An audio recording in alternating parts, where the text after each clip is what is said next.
Halo, assalamualaikum teman-teman. Kita jumpa lagi di channel kita. Semoga teman-teman semua sehat selalu, rezekinya melimpah, dan sukses selalu terhadap apapun yang diusahakan. Jadi begini teman-teman ya, kita ingat dulu ini tahun 2000-an ke bawah, kita pernah kagum sama Malaysia. Berapa pembangunan di sana sangat pesat ya, maju sekali waktu itu Malaysia. Kemudian TKI kita juga sangat banyak waktu itu.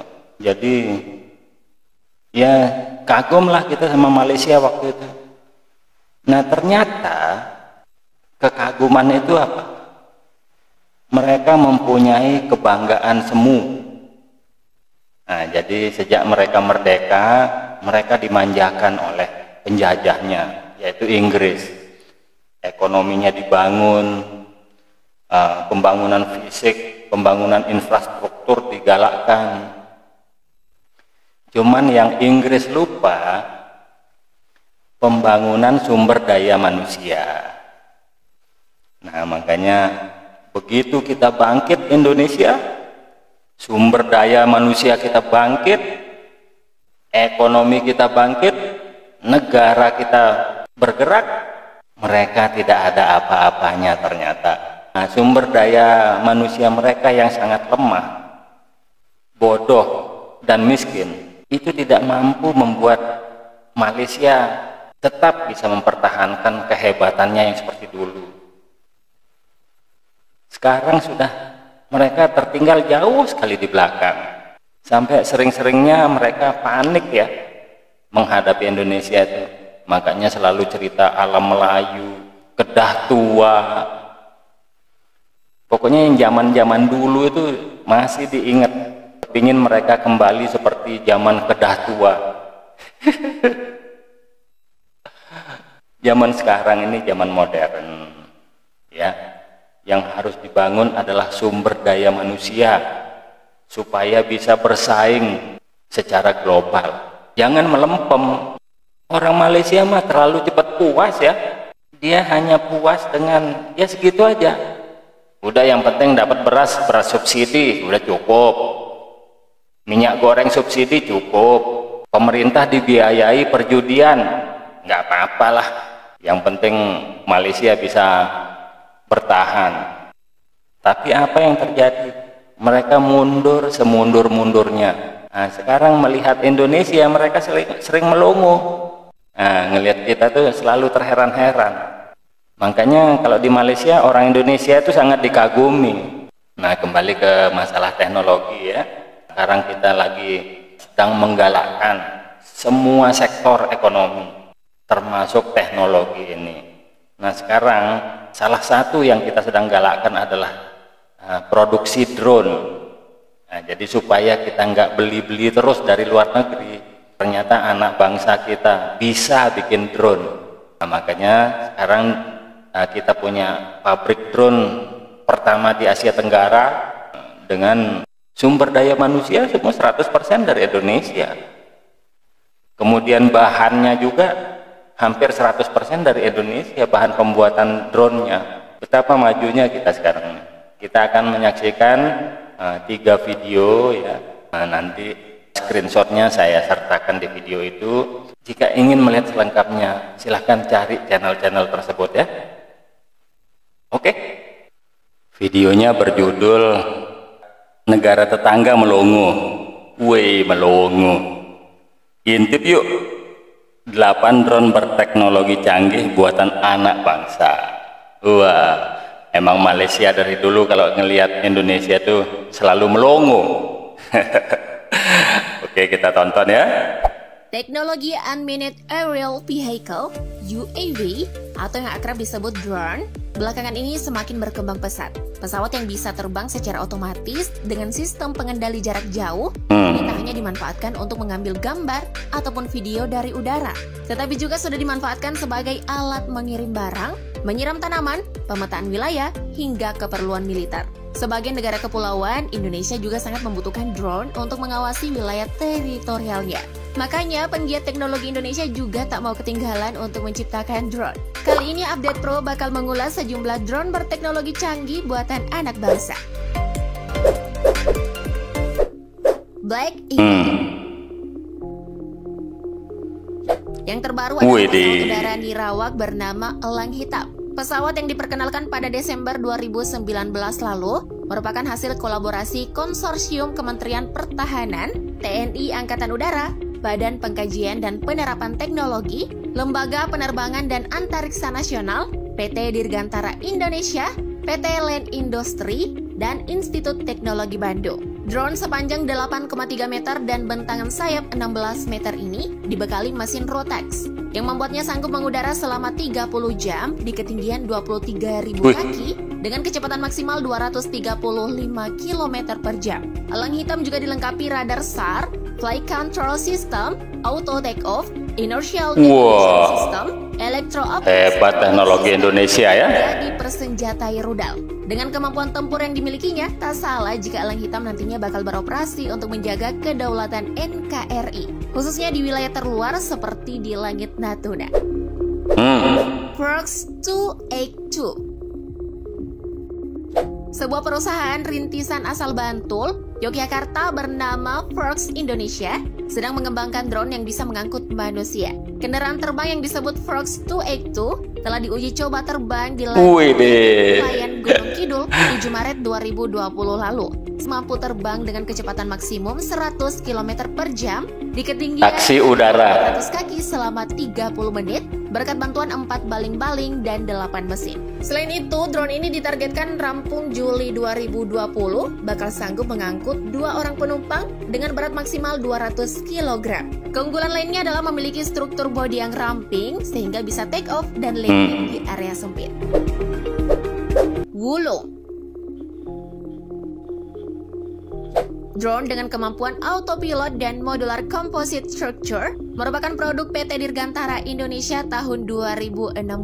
Pesawat yang menyerupai capung ini dirancang agar mampu melakukan operasi pengawasan, pengintaian, dan intelijen terutama di daerah perbatasan dan pulau terluar. Untuk mendukung misi tersebut, emang kayak capung ya, teknologi inframerah dan kamera yang mampu merekam data secara real time. Soal kemampuan terbang, Wulung sanggup mengudara selama 4 jam di ketinggian 2.438 meter dengan kecepatan maksimum 124 km per jam. Hope. Di Temanggung, Jawa Tengah, sekelompok remaja menciptakan drone untuk membantu para petani. Drone yang dinamakan Hope itu dirancang untuk melakukan penyemprotan pupuk melalui udara secara cepat dan merata. Pesawat yang dihargai 150 juta rupiah ini mampu terbang sejauh 2,5 km sambil mengangkut cairan seberat 15 liter selama 17 menit. Hope juga telah menggunakan teknologi waypoint sehingga secara otomatis bisa terbang sambil melakukan penyemprotan mengikuti titik-titik di lahan yang telah ditentukan sebelumnya. Hadirnya drone ini membuat proses penyemprotan tanaman tadinya 1 hektar per hari bisa lebih cepat dan luas menjadi 4 hektar dalam waktu 1 jam. Dadali. Tak mau kalah dengan perusahaan startup, Lembaga Penerbangan dan Antariksa Nasional juga meluncurkan drone pengangkut manusia.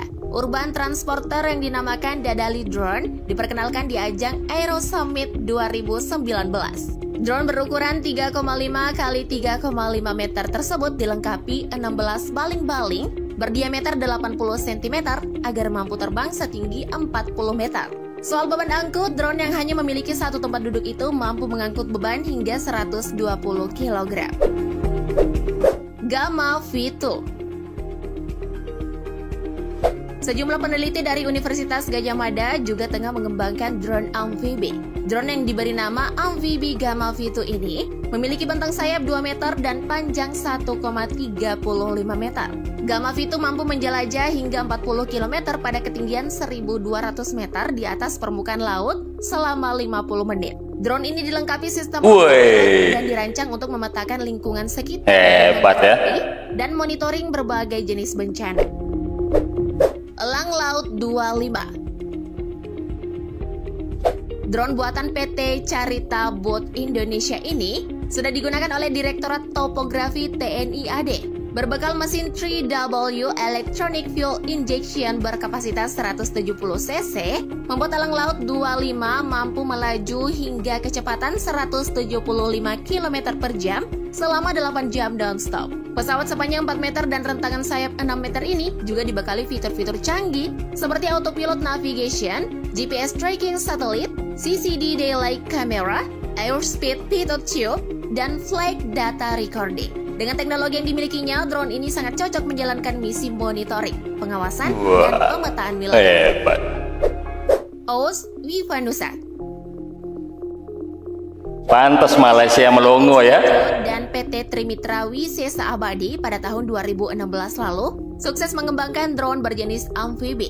Pesawat tanpa awak yang dinamai OS Wivanusa mampu lepas landas dan mendarat tidak hanya di darat tetapi juga di laut. Kecanggihan drone dengan panjang 3 meter, tinggi 75 cm, dan bentang sayap 4 meter tersebut adalah dapat dikontrol dari jarak 100 km. Selain itu, ia juga dapat terbang hingga 42 meter di atas permukaan laut selama 10 jam. Drone ini juga dilengkapi sejumlah kamera yang bisa mengirim gambar secara real time, melacak target, dan mendeteksi warna. Dengan kemampuan tersebut, drone ini sangat cocok untuk menunjang operasi militer, termasuk dimanfaatkan untuk menjaga keamanan daerah perbatasan dan zona ekonomi eksklusif.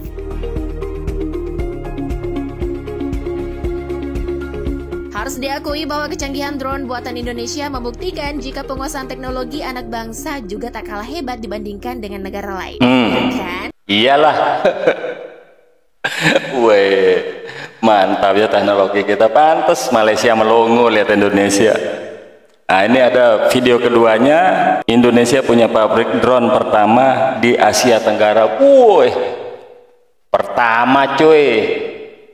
Belum ada yang punya pabrik drone di Asia Tenggara kecuali Indonesia. Kalau Malaysia ya namanya gimana ya, orangnya males jadi ya nggak pernah bisa sukses sampai kapan-kapan juga. Oke, kita tonton. Indonesia punya pabrik drone pertama di Asia Tenggara. Indonesia punya pabrik drone pertama di Asia Tenggara. Indonesia memiliki pabrik pengembangan teknologi pesawat tanpa awak alias drone pertama di Asia Tenggara. Pabrik yang berada di Jalan Raya Sentul 23, Kadumangu, Babakan Madang, Bogor, Jawa Barat itu di bawah naungan PT Farmindo Inovasi Teknologi. Adanya di Sentul. Perusahaan tersebut adalah pengusaha dalam negeri bernama Julius Agus Salim. Sebagaimana dikutip dari siaran pers resmi TNI, berdirinya pabrik drone pertama ini dilatari oleh produk drone di Indonesia yang didominasi produk luar negeri. Selama ini kita lebih banyak mengimpor drone dari Cina dan Eropa. Padahal kita bisa memproduksi sendiri. Bisa. Apalagi, pengembangan teknologi Pasti bisa. di Indonesia masih sesuatu yang langka. Dukungan teknologi dan edukasi pemanfaatan drone juga belum ada. Hal ini yang menyebabkan konsumen drone dalam negeri yang semakin hari semakin meningkat, mau tidak mau menggunakan teknologi luar negeri. Padahal, menurut Julius, Indonesia dengan sumber daya manusia dan ketersediaan bahan baku, dapat mengembangkan teknologi drone sendiri, Benar. produksinya dalam jumlah banyak. Bahan baku yang digunakan untuk produksi drone di pabrik baru, ini 80% merupakan produksi dalam negeri. Pabrik yang didirikan itu ramah lingkungan karena didukung teknologi standar yang telah terakreditasi, baik di level nasional atau internasional. Proses perakitan drone telah diuji secara presisi demi menghasilkan produk yang tak kalah dengan kepunyaan perusahaan luar negeri. Proses pembuatan setiap produk melalui 3 tahap dinamis, yaitu desain, perakitan dan uji coba yang semuanya itu mengutamakan detail serta kesempurnaan setiap rangkaian pada sistem WAV, pesawat tanpa awak. Kepala Badan Nasional Pencarian dan Pertolongan Marsdia TNI Muhammad Syauqi menyambut baik berdirinya pabrik drone dan sekolah pilot drone. Teknologi pesawat tanpa awak diharapkan bisa memenuhi kebutuhan dalam negeri. Salah satunya untuk penanganan bencana, perusahaan ini juga sudah mendirikan sekolah drone untuk memenuhi kebutuhan calon pilot drone di Indonesia. Baik untuk sektor keamanan dan pertahanan negara, maupun kebutuhan sipil. Sekolah drone PT FIT memiliki 3 pelatihan, yaitu kelas basic, meliputi materi cara pengendalian drone beserta aspek keselamatannya hingga menjadi pilot drone yang baik. Kedua, kelas Captain, mencakup seluruh materi keselamatan menggunakan drone, kendali drone secara manual serta pengenalan ground control system untuk mengendalikan drone. Ketiga, kelas Instruktur. Kelas ini untuk memenuhi kebutuhan pelatihan bagi pilot drone yang ingin menjadi pelatih, Wah, emang Indonesia hebat ya. Dia selalu terdepan kalau Indonesia. Ya sudah wajar lah namanya. Kita kan negara maju ya, teknologi kita juga maju, semua kita punya dan semua kita bisa bikin. Wah, ini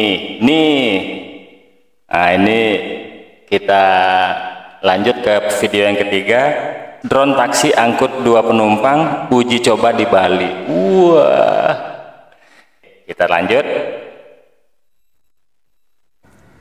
Pemirsa, drone atau pesawat tanpa awak yang digunakan untuk menjadi taksi mulai melakukan uji coba terbang di Kabupaten Klungkung, Bali. Pesawat tanpa awak Ehang 216 itu mampu membawa 2 penumpang dengan ketinggian 300 meter dan kecepatan 130 km per jamnya. Sebelum beroperasi transportasi udara itu, perusahaan Prestige Image Motorcars masih menunggu izin dari Kementerian Perhubungan. Presiden Direktur Prestige Image Motorcars, Rudi Salim mengatakan, Ehang 216 ini diharapkan menjadi pionir inovasi serta implementasi kota pintar berbasis digital dan juga menjadi solusi mobilitas yang efisien. Taksi terbang Ehang 216 bisa mengantar penumpang di area perkotaan dengan memanfaatkan jaringan internet 4G dan 5G dan dikendalikan oleh pilot di darat. Woi, Spesifikasi mantap. Ehang 216 adalah bisa terbang sejauh 30 km dengan membawa beban maksimal 220 kg. Ehang 216 memiliki lebar 5,6 meter dan tinggi 1,7 meter. Wow. 216 menggunakan energi listrik sebagai tenaga penggerak. Tingkat keselamatannya malah sebenarnya jauh lebih aman dibandingkan helikopter konvensional seharusnya karena mempunyai 16 baling-baling. Jadi jika ada keadaan darurat, yang pertama dilakukan adalah alert system. Jadi tidak akan terbang jika ada keadaan darurat. Jika terjadi di udara, bahkan ketika propeller tidak berfungsi sampai 3 sekalipun masih bisa terbang, lebih aman dibandingkan helikopter yang hanya mempunyai 1 propeller. Lalu ada sistem keamanan lainnya, yaitu kembali ke titik asal sesegera mungkin dan mendarat sesegera mungkin. Sebenarnya targetnya itu banyak, siapa aja bisa, karena memang ini adalah suatu moda transportasi masa depan yang sudah ada sekarang, yang mungkin terlihat aneh, tapi justru ini ternyata lebih murah daripada helikopter atau moda transportasi apapun yang ada, yang udara, ini paling murah. Jadi begitu teman-teman,